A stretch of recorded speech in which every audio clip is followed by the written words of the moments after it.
Ассалаумағалейкум, баршаңызға да Chevrolet Captiva 105-ші шанақтағы көлікте бізде электронды блок жүйесі балқып жасамай қалған. Сондықтан осы электронды блок жүйесін орнатуға тырысамыз. Қазір өзінің электронды блок жүйесін көрсетемін, не болғанын, қандайдан басталғанын, проблемасы үшін бұл жүрісін тоқтатып, қызбай қалғанын, оталмай қалғанын барлығын лабораторияда түсіндіретін боламын. Ендеше лабораторияға көшіреміз. Мына компьютерді алып, қазір бұл сатып алған Алматыдан келген блок, өзінің компьютерін осыған файлдарын салатын боламын. Мынау көліктің өзінің электронды блок жүйесі. Иесі өзі қолдан келгенше жөндеуге тырысқан. Резинаны байқалған. Екі сигнальный тұрды.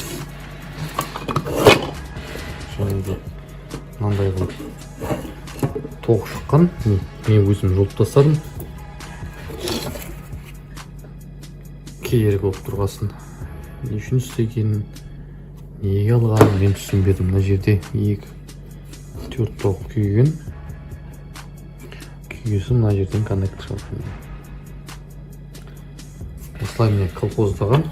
Қысқаша айтқанда, осы электронды блок жүйені өкінішке орай оқымай тұр, диагностика кірмейді. Сондықтан мына процесстен тікелей оқуға тура келеді. Болмаса шанс минималды болып тұр қазір. Егер оқымаса, онда басқаша тәсілмен істейтін боламыз. Мынау міне балқып күйіп кеткен жерлер. Микроскоппен енді телефонмен дұрыс көрінбесе де, бірақ сәл-пәл күйген орындарын көрсетемін сізге. Мына процессордың екі аяғы күйіп кеткен. Соны көрсетіп жатқаным, бұл плюс пен масса екеуі короткий замыкание бергесін электронды блок жүйенің 5 вольт келетін мына процессор. Және де управление дросельной заслонки. Ешқандай короткий ұғылбасын жасамай қалған. Жаңағы электронды блок жүйені схемалық оқып жатырмыз. Мына процессордың өзін себебі компьютер күйіп кеткен. Связға шықпайды, диагностикаға шықпайды, оқиын десең оқылмайды. Иммобилайзерде оқылмайды, ішіндегі программаларда оқылмайды. Сондықтан мына ішіндегі микросхеманы тікелей дәл өзіне қосылып оқитын боламын. Болмаса мына микропроцессор пересадкамен пайкілеп алып орнату керек болады, немесе осылай оқу керек болады. Біз енді ана электронды блок жүйе гарантия тұрғасын ондай қылып жасамаймыз, ал дәл осындай қылып процессорын оқып, ішіндегі данныйлардың барлығын вин-код, пин-код және синхронизацияның кілттерін барлығын көшіріп, жаңағы капоттың үстіндегі компьютерге көшіретін болады. Captivамыз бізде компьютерін ауыстырған болатын. Жаңа айтып көрсеткеніміздей Экотек мотор. Олда компьютер күйіп кеткен, өзінің разъемдары міне балқып, басқа разъем салған болатын. Онда қазір компьютер енді жаңа обороты кішкен көтеріңкі тұреді. Бізде су қызды ма, көрейік неше болған. Компьютердің өзі 848 оборот беріп тұр. Негізінде 970 жасап тұр. Енді су көтерілген жоқ, кішкене 70-80 градустан кейін түсуде мүмкін. Осылай міне Captiva автокөлігін сөндірген болатынбыз. Компьютерін оқытқан болатынбыз.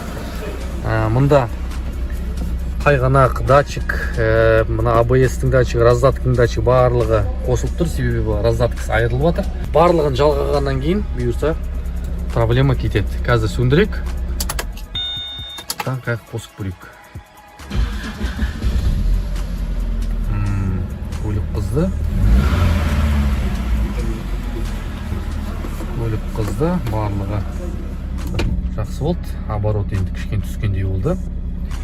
Осылай міне Chevrolet Captivалар, Chevrolet Opel GM-дарда бұйырса компьютер жоғалып жатса, компьютер оқыту керек болатса, автомат коробкаларын оқыту керек болып жатса, адаптация болу керек болып жатса, прошивка, чип-тюнинг, Euro 2 барлығына хабарлассаңдар болады.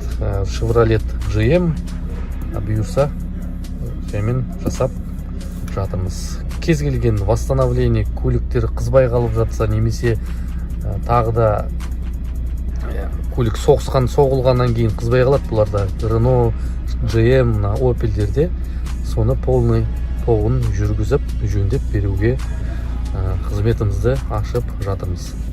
Барлығыңызға рахмет. Ендеше сәттілік тілеймін. Бір көлікті жіберіп, иесін қуантайық. Қазір звондап, өзімізде қуанып қаламыз. Кішкене бір үлкен шаруаны бітіргендей болып. Барлығыңызға да рахмет достар.